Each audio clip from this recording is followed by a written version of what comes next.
Hello friends, welcome to do practice. तो आज हम स्टार्ट करेंगे ऑब्जेक्टिव ऑफ अकाउंटिंग। इससे पहले हम कवर कर चुके हैं मीनिंग ऑफ अकाउंटिंग कि फाइनेंशियल अकाउंटिंग है क्या और किस तरीके से हमारा अकाउंटिंग साइकिल काम करता है, कौन कौन सी बुक्स होती हैं अकाउंटिंग के अंदर। तो सारा बेसिक्स हम कवर कर चुके हैं। वो वीडियो अगर आपने अभी तक नहीं देखी है तो एक बार आप जाकर चेक कीजिए, और अगर आप चैनल पर न्यू है तो चैनल को सब्सक्राइब कर लीजिए और बेल आइकन प्रेस कर लीजिए। आज का टॉपिक है हमारा उसके बाद ऑब्जेक्टिव ऑफ अकाउंटिंग। अब ये तो हमने पढ़ लिया कि अकाउंटिंग है क्या। अब बात करते हैं कि अकाउंटिंग के ऑब्जेक्टिव्स क्या क्या हैं, मतलब कि क्या क्या उद्देश्य हैं अकाउंटिंग के। फर्स्ट है to keep systematic record of business transaction. हमारा अकाउंटिंग का जो मेन पर्पस है कि जितने भी हमारे बिजनेस में ट्रांजेक्शन्स हो रही हैं, अगर हमने कोई जो है मशीनरी खरीदी है या हमने कोई सामान बेचा है, तो जो भी ट्रांजेक्शन्स हमने अपने बिजनेस में की है, फॉर एग्जांपल हमारा बिजनेस है क्लॉथ का, तो क्लॉथ से रिलेटेड जितने भी हमने रॉ मटेरियल परचेज किया है, जितना भी हमने फिनिश गुड्स मीन्स जो कपड़े बना के हमने बेचे हैं, तो वो सभी ट्रांजेक्शन्स का रिकॉर्ड रखना ही हमारा अकाउंटिंग का मेन पर्पज़ है, ताकि जो हमारा कंप्लीट रिकॉर्ड है हर एक ट्रांजेक्शन का वो हमारे अकाउंट्स में हो। जिससे क्या हो सकता है, to avoid the possibility of omission and fraud, means कि कोई भी ट्रांजेक्शन आपकी छूट ना जाए, भूल ना जाए हमसे, या किसी प्रकार का कोई फ्रॉड ना हो अपने अकाउंट्स के अंदर। हमारे जो अकाउंट्स हैं वो प्रॉपर रिलायबल हो, विश्वसनीय हो किसी को दिखाने के लिए। तो सारे रिकॉर्ड प्रॉपर रिकॉर्ड रखने का जो हमारा फर्स्ट पर्पज़ रहता है अकाउंटिंग का। सेकेंड है to calculate profit and loss. दूसरा ऑब्जेक्टिव आता है कि हम अपने अकाउंटिंग से ये पता लगाएं कि हमारा जो नेट प्रॉफिट कितना है या नेट लॉस कितना है।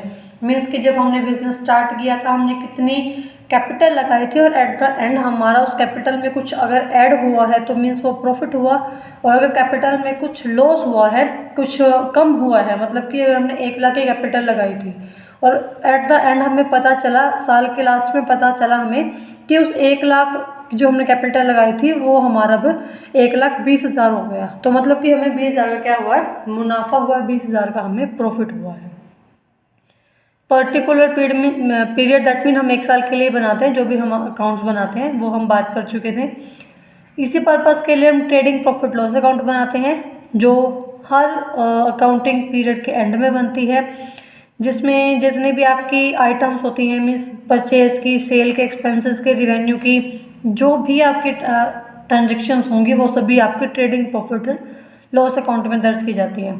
अगर तो आपका एक्सपेंडिचर ज़्यादा हुआ रिवेन्यू से, मीन्स वो प्रॉफिट है, और अगर आपका रिवेन्यू ज़्यादा हुआ, एक्सपेंडिचर ज़्यादा हुआ रिवेन्यू से, तो आपका लॉस है। और अगर आपका रिवेन्यू ज़्यादा है, मीन्स आपकी इनकम ज़्यादा है और आपका खर्चा कम है, तो वो आपके लिए क्या होगा, प्रॉफिट होगा। तो very simple, trading profit loss account से आपको पता चल सकता है कि आपने कितने गुड्स जो है परचेज किए हैं उस पीरियड में, कितने गुड आपने सेल किए हैं, कितना सामान आपका जो है वो अनसोल्ड है, मीन्स आपने वो सामान बना के रख दिया बट वो आगे बिका नहीं है, और क्या उसकी वैल्यू है, और कितना कितना आपको कहाँ कहाँ से एक्सपेंडिचर हुआ है, कहाँ कहाँ से आपको इनकम हुई है। ठीक है, तो ये सारी इन्फॉर्मेशन रखने का एक जो है तरीका है वो हमारा अकाउंटिंग है, जिसके अंदर हम सब हर एक चीज़ प्रॉपर मेंटेन करके रखते हैं, क्योंकि हर एक चीज़ प्रॉपर मेंटेन होगी तभी आपको प्रॉफिट लॉस का पता चलेगा। Next is to know the exact reason leading to net profit और नेट लॉस, ताकि हमें ये पता चल सके कि जो एग्जैक्ट रीज़न है, क्या असली कारण है हमारे प्रॉफिट या लॉस होने का। अब असली कारण के पीछे मीन्स बात ये है कि फॉर एग्जांपल एकदम से कोविड आ गया, अब कोविड आने की वजह से सारा बिजनेस हमारा ठप हो गया, तो सीधी सी बात है कि लॉस होगा। बट अगर हम बात करें वो लॉस हमारे बिजनेस में ऐसे नहीं हुआ है, वो कोविड की वजह से हुआ है, या एकदम से क्या हुआ, एकदम से तेज़ी आ गई, तो जो हमारा सामान पहले अनसोल्ड था, जो हमें कम कॉस्ट पे हमारा बना हुआ था और हमने उसको हाई प्राइस पे बेच दिया, उसकी वजह से हमें प्रॉफिट हो गया। तो ये रीज़न जानना है हमें कि हमें प्रॉफिट हुआ है तो क्यों हुआ है, और लॉस हुआ है तो क्यों हुआ है, ताकि उसके एग्जैक्ट रीज़न का पता लगा के हम उसको आगे जो कंटिन्यू कर सकें। उसके बाद है fourth point, to ascertain the financial position of business. हर बिजनेसमैन के लिए ज़रूरी है कि वो अपना फाइनेंशियल पोजीशन पता लगा सके, मतलब कि उसके बिजनेस में कितना जो है उसकी फाइनेंशियल हेल्थ कैसी है। जैसे हम ट्रेडिंग प्रॉफिट लॉस अकाउंट बनाते हैं तो उसके बाद आपकी एक स्टेटमेंट बनती है जिसको हम बोलते हैं बैलेंस शीट। बैलेंस शीट क्या होता है, जिसके अंदर आपका जो टी शेप की होती है, जिसमें ये बताया जाता है कि आपकी लायबिलिटीज़ कितनी है, मीन्स कितनी आपकी देनदारी है बैंक को, या फिर कितना आपने उधार पे सामान खरीदा है, क्रेडिटर्स कितने हैं, वो बेसिक टर्म्स हम आगे डिस्कस करेंगे। जो आपकी लायबिलिटीज़ कितनी है और एसेट्स मीन्स कहाँ कहाँ से आपको लेना है, आपके कंपनी में मशीनरी कितनी है, फर्नीचर कितना है, तो एसेट्स कितनी है वो आपकी आती हैं राइट हैंड साइड, और आपकी लायबिलिटीज़ कितनी है वो आती हैं आपकी लेफ्ट हैंड साइड, उसको हम बैलेंस शीट बोलते हैं। ठीक है, तो ये इसमें आपको बताते हैं कि आपकी फाइनल जो है बैलेंस शीट कैसी है, मतलब आपकी देनदारी ज़्यादा है या आपकी लेनदारी ज़्यादा है। अगर देनदारी ज़्यादा है तो मीन्स आपका बिजनेस की हेल्थ अच्छी नहीं है, उसकी फाइनेंशियल पोजीशन अच्छी नहीं है। अगर आपकी एसेट्स ज़्यादा है मीन्स आपको लेना ज़्यादा है लोगों से, ठीक है, तो फिर आपकी जो है अच्छी है, फाइनेंशियल हेल्थ अच्छी है, तो मीन्स आपको आगे प्रॉब्लम नहीं होगी कुछ भी फेस करने में। इसमें इन बातों को पता चलता है बैलेंस शीट के अंदर कि कितना तो आपको डेटर्स से रिकवर हो रहा है, मीन्स डेटर्स कौन होते हैं, जिनको आपने उधार पर सामान बेचा है, तो कितना आपको रिकवर हुआ है, कितना बिजनेस ने क्रेडिटर्स को पे किया है। क्रेडिटर्स कौन होते हैं, जो आप जिनसे आप उधार पर सामान लेते हैं, ठीक है, और कितना आपके पास कैश है, कितना आपका बैंक में पैसा है, कितना क्लोजिंग स्टॉक है। क्लोजिंग स्टॉक मीन्स जो आपका आगे सेल नहीं हो पाया है, कितने आपके पास फिक्स्ड एसेट्स हैं जैसे मशीनरी, फर्नीचर, तो ये सब बातों के बारे में हमें बैलेंस शीट बताती है। 5th is to ascertain the progress of business from year to year, means उसका जो 5th ऑब्जेक्टिव है वो है कि ईयर टू ईयर मतलब साल दर साल आपका कितना बिजनेस प्रोग्रेस कर रहा है। 2024 चल रहा है अभी फॉर एग्जांपल, तो 2022 में कितने क्या प्रॉफिट हुआ था, 2023 में कितना रहा है, 2024 में कितना रहेगा, तो ये प्रोग्रेस आपके बताती है अकाउंटिंग। आपने लास्ट ईयर से ज़्यादा प्रोग्रेस की है या आपको कहीं ना कहीं कोई नुकसान हुआ है तो क्यों हुआ है उसके पीछे रीज़न जानना है। ठीक है, तो ये प्रोग्रेस बताती है हमारे अकाउंटिंग, क्योंकि अगर आप अकाउंटिंग ही नहीं मेंटेन करोगे तो फिर आपको पता कैसे चलेगा कि आपने लास्ट ईयर कितना प्रॉफिट किया था और इस साल आप कितना प्रॉफिट हो रहा है।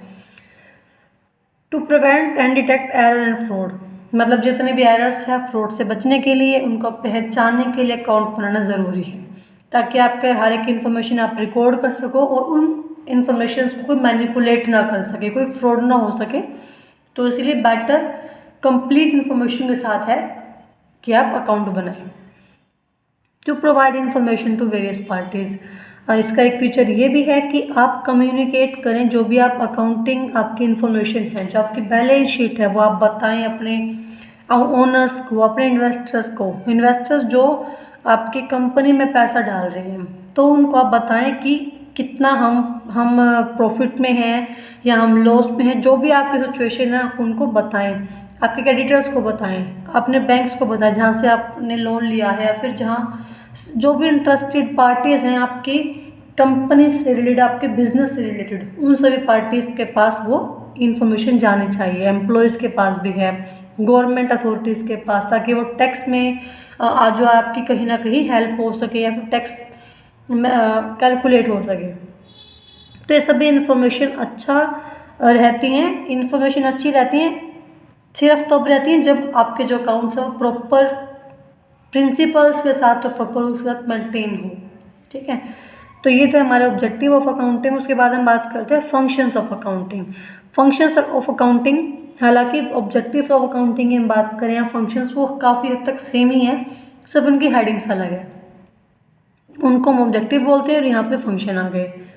First, maintaining complete and systematic record, complete record तैयार रखना, सिस्टमैटिक तरीके से रिकॉर्ड तैयार करना ही क्या है, अकाउंटिंग का जो एक काम है। कि अकाउंटिंग बनाते हैं हम इसलिए ताकि हम हर एक इन्फॉर्मेशन को प्रॉपर सिस्टम के तरीके से मेंटेन कर सकें। जैसे कि सिस्टम हमारा साइकिल है, फर्स्ट जनरल में उसको रिकॉर्ड करना, फिर उसको लेजर में रिकॉर्ड करना, फिर ट्रायल बैलेंस में, तो हर एक चीज़ सिस्टमेटिक रिकॉर्ड होनी चाहिए, वो हम साइकिल डिस्कस कर चुके हैं।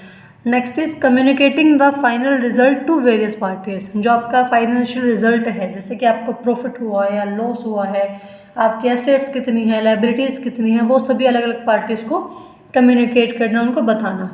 सब डिस्कस हो चुके हैं, सिर्फ रिपीट है। Third is protecting the assets of business. एक फंक्शन ये भी है कि जितने भी आपके एसेट्स हैं, मतलब कैश इन हैंड है, बैंक है, एसेट्स मीन्स जो आपकी पूंजी, जिसको हम कह सकते हैं, जो आपके हाथ में है, डेटर्स, आपका स्टॉक, आपका कैश, तो उन सब चीज़ों को प्रॉपर मेंटेन करना, उसको प्रोटेक्ट करना, उसका कोई मिसयूज़ नहीं होना चाहिए, वो भी एक अकाउंटिंग का ही काम है। अकाउंटिंग का काम इसलिए क्योंकि अगर आपका प्रॉपर उनको रिकॉर्ड रखोगे तो फिर उनको प्रोटेक्ट भी कर पाओगे। अगर आपके पास रिकॉर्ड ही नहीं होगा तो वो कैश भी मिसयूज़ होगा, और जो आपका इन्वेंट्री है वो भी मिसयूज़ ही होगी। मीन्स जो आपका मटेरियल है, रॉ मटेरियल, कच्चा माल, वो भी मिसयूज़ होगा। Providing assistant to management. जो आपकी मैनेजमेंट है उनको टाइमली असिस्ट करना, उनको हेल्प करना, उनको एक टाइप से हेल्प करना कि प्लानिंग में उनकी हेल्प करना, उनकी कंट्रोलिंग में हेल्प करना, उनकी डिसीजन मेकिंग में हेल्प करना। इवन ये काम मैनेजमेंट का होता है, फिर भी एक अकाउंट्स को चाहिए कि वो, अकाउंटिंग का काम ही होता है कि वो एक मैनेजमेंट को थोड़ा सा मतलब एक आइडिया दे सके कि उनको यहाँ पर वो प्लान कर सकते हैं, यहाँ पर वो कंट्रोल कर सकते हैं। जैसे अगर हमारे रिकॉर्ड प्रॉपर मेंटेन होगी अकाउंट्स के अंदर, तो हमें पता होगा कि भाई यहाँ पे रॉ मटेरियल, जैसे कि हम बात करें रॉ मटेरियल यहाँ पे ज़्यादा यूज़ हो रहा है, यहाँ पर यूज़ नहीं होना चाहिए, तो वो कहीं ना कहीं कंट्रोलिंग में हेल्प करता है मैनेजमेंट को। Next is trusteeship. कंपनीज के अंदर क्या होता है कि जो मैनेजमेंट होते हैं उनको ये टास्क के साथ ही उनको ये कहा जाता है कि आपको रिसोर्सेज, जो भी हमारे एंटरप्राइज के रिसोर्सेज, उनको कंट्रोल करना है, ठीक है। क्योंकि मैनेजमेंट से एक्सपेक्ट किया जाता है कि वो एक कंपनी के फंड के ट्रस्टी के रूप में दिखाएंगे अपने आप को, कि कंपनीज के फंड को वही संभालें, कि उनको प्रॉपर तरीके से वही कंट्रोल करेंगे, उनको उन्हें वही प्लान करेंगे, ठीक है। Next is compliance to legal needs. Compliance of legal needs का मतलब ये कि जो भी हमारे वेट है, जो वेट तो हालांकि अब हो ही गया बंद, जो भी हमारे इनकम टैक्स हैं या जितने भी हमारे टैक्स हैं, उन सभी में कौन हेल्प करता है? हमारे अकाउंट्स, क्योंकि अकाउंट्स के बेस पर ही हम आगे जो टैक्स पे कर पाएंगे। तो ये अकाउंट्स हमारे गवर्नमेंट के लिए भी, एजेंसी के लिए भी काफ़ी हेल्पफुल रहते हैं। Last one is fixing responsibility. एक फंक्शन ये भी है अकाउंट्स का कि वो हर डिपार्टमेंट की रिस्पॉन्सिबिलिटी फिक्स कर दे, कि भाई परचेज मैनेजर का काम ये है, सेल मैनेजर का काम ये है, हर डिपार्टमेंट ही बांट दे कि ये परचेज डिपार्टमेंट है, इसका काम है सिर्फ परचेज करना, रॉ मटेरियल परचेज करना, ये जो भी हमारा कुछ भी, हर एक टूल जो भी हमारे बिजनेस में नीड होगी वो ये परचेज डिपार्टमेंट ही खरीदेगा।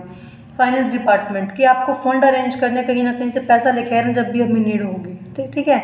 तो हर एक डिपार्टमेंट की रिस्पॉन्सिबिलिटी फिक्स कर देना, ताकि आप उसको बाद में उसका जिम्मेवार ठहरा सको, उसकी जवाबदेही हो कि हाँ भाई मेरी गलती है या फिर मैंने ही ये वो काम किया है, ठीक है। तो रिस्पॉन्सिबिलिटी फिक्स कर देना ताकि उनसे बाद में जवाब लिया जा सके, सही का भी और गलत का भी।